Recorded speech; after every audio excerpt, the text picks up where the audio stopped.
আসসালামু আলাইকুম।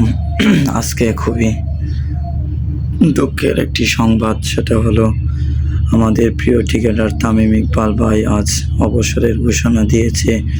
সে আজ জাতীয় দলে ফিরবে না।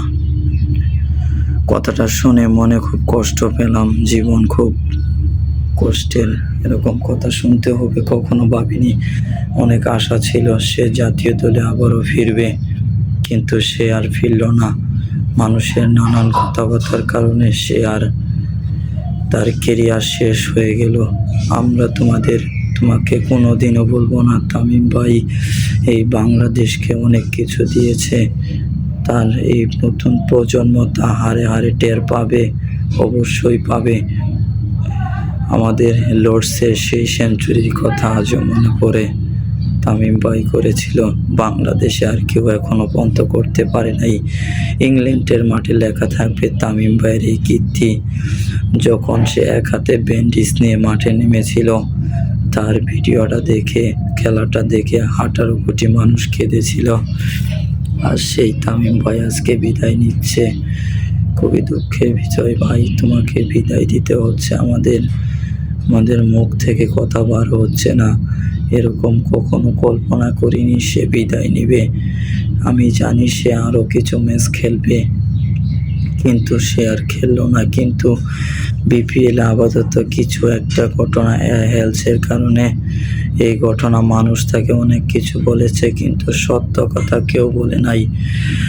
সে সত্য কথা বলেছে, প্রতিবাদ করেছে। আমাদের জুনিয়র একজন খেলোয়াড়কে অন্যায়ভাবে ট্রিট করার চেষ্টা করেছে, সে প্রতিবাদ করেছে।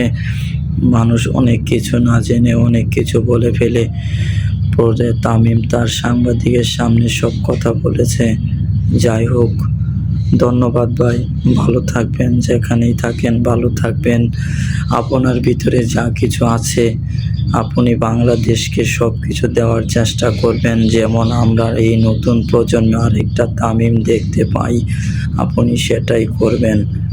আপনি অনেক ভালো মানের বাংলাদেশের সেরা একজন ব্যাটসম্যান, সর্বকালের সেরা ওপেনিং ব্যাটসম্যান। আমার জানা মতে আর মনে হয় এমন ব্যাটসম্যান তৈরি হওয়ার সম্ভাবনা খুবই কম। যাই হোক, আপনি ভালো থাকবেন। আপনার বিদায়ে মনটা খুবই ক্লান্ত, আর কিছু বলতে পারছি না। ভাইয়েরা, আপনারা সবাই ভালো থাকবেন। তামিম ভাইয়ের জন্য শুভকামনা, সবাই দোয়া করবেন যেন শেষ জীবনটা তার সুন্দর ও সৌধময় হোক।